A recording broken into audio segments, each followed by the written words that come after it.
जय हिंद। हम लोग आज की लेक्चर में बात करने वाले हैं इलेक्ट्रिकल पावर की। क्या होता है इलेक्ट्रिकल पावर?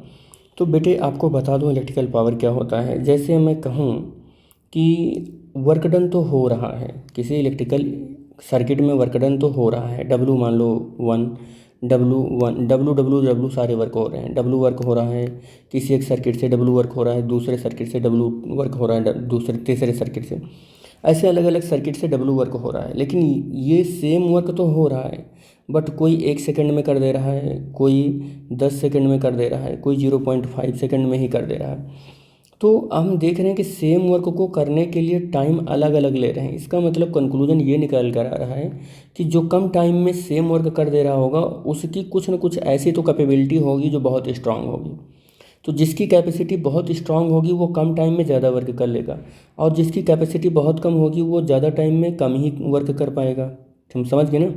जिसकी कैपेसिटी बहुत कम है वो ज़्यादा टाइम में कम वर्क कर पाएगा, और जिसकी कैपेसिटी बहुत ज़्यादा है वो कम टाइम में ज़्यादा वर्क कर लेगा। तो इसी सब को दिमाग में रखकर एक नई फिजिकल क्वांटिटी ड्राइव हुई जिसको हम इलेक्ट्रिकल पावर कहते हैं। यानी कि इलेक्ट्रिकल पावर है क्या चीज़? रेट ऑफ डूइंग वर्क है। क्या है वो?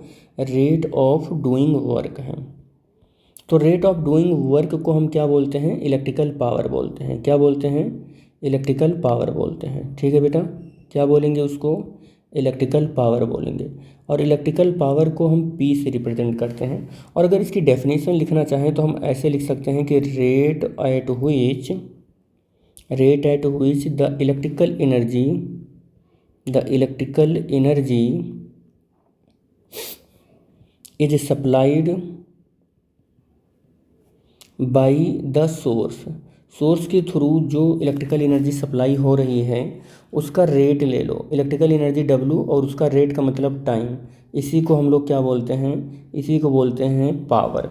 पावर को पी से रिप्रेजेंट करते हैं और इसकी यूनिट जूल अपॉन सेकंड होती है, और जूल अपॉन सेकंड को हम वाट कहते हैं। यानी कि 1 जूल अपॉन सेकंड क्या होता है? 1 वाट होता है। 1 जूल अपॉन सेकंड 1 वाट होता है। अच्छा, एक चीज़ हमने देख लिया, पावर की डेफिनेशन देख ली, इसका फार्मूला देख लिया। इसके अदर एक्सप्रेशन अगर हम देख लें, अदर एक्सप्रेशन देख लें तो भी थोड़ा सा और हमारा विजन क्लियर हो जाएगा। अदर एक्सप्रेशन, तो अदर एक्सप्रेशन अगर हमको देखना है तो P is equal to W/T होता है। और W की वैल्यू भी थोड़ी देर पहले हमने जो फर्स्ट इससे पहले का लेक्चर है वो कैलकुलेट किया था। क्या कैलकुलेट किया था? कि W की वैल्यू हम Q भी लिख सकते हैं और बाई टी। तो एक फार्मूला पावर का ये भी आ जाएगा, P is equal to QV/, ये क्या हो जाएगा? T। ये भी फार्मूला आ गया।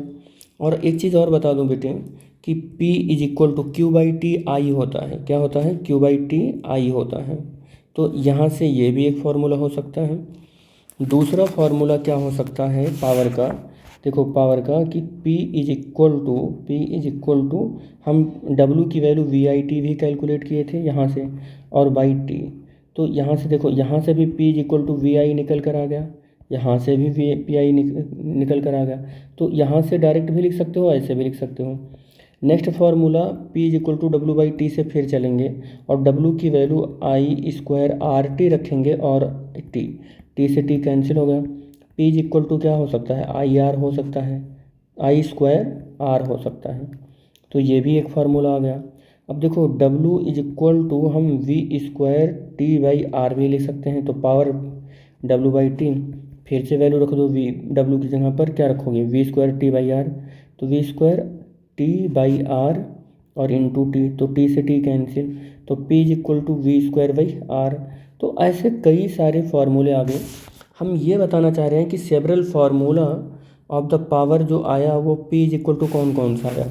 P इज इक्वल टू आया, एक तो W/T आया आपके पास, फिर एक VI आया था, और एक फिर क्या आया? V²/R आया, फिर क्या आया? I²R आ गया।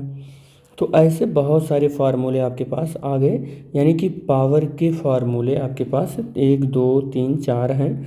आप डिफरेंट डिफरेंट क्वेश्चन में according to the question condition आप यूज़ कर सकते हो। ठीक है, अब पावर की हमने यूनिट भी बता दिया आपको उसका। पावर देखो, एक बात और बता दें, पावर एक स्केलर क्वांटिटी है, ये भी याद रखना। क्या है ये? एक स्केलर क्वांटिटी है। पावर एक स्केलर क्वांटिटी है, क्योंकि ये क्या है? दो स्केलर क्वांटिटी का रेशियो है, तो ये एक स्केलर क्वांटिटी ही बनेगा। ठीक है, अगर मैं अपने फार्मूले में देखूं कि P is equal to W V I होता है, क्या होता है, V और I होता है, V और I होता है, और V की वैल्यू क्या ले लूँ, 1 वोल्ट ले लूँ, और I की वैल्यू 1 एम्पियर ले लूँ, तो पावर कितना हो जाएगा, ज़रा ध्यान से बताना। 1 इंटू 1 पावर कितना हो जाएगा, 1 वाट हो जाएगा। और 1 वाट को अगर आपको डिफाइंड करना हो तो आप क्या डेफिनेशन दोगे 1 वाट का, तो आप दोगे कि 1 what is the electric power, कैसा पावर है ये, electric power consumed when a current of 1 ampere, कहाँ फ्लो हो रहा है, flow through a circuit having a potential difference of 1 volt. तो 1 वाट की ये डेफिनेशन हो गई। सिंपली और भी बहुत सारे यूनिट हैं जो बड़े यूनिट हैं इसके पावर के। तो जैसे हम कह रहे हैं कि 1 किलोवाट, तो 1 किलोवाट को आपको पता है कि 10⁻³ वाट कैसे कर सकते हो आप। 1 मेगावाट, तो आप इसको 10⁻6 वाट कर लेना। जिसे कहते हैं 1 गीगावाट, तो 1 गीगावाट 10⁻9 वाट कर लेना, ठीक है। तो आप ऐसे कर सकते हो, ये डिफरेंट कह सकते हैं biggest unit of the power हैं ये bigger unit of the power है, ये यूनिट ऑफ द पावर है ये। और कैसा पावर है ये, इलेक्ट्रिकल पावर है, ठीक है बेटे।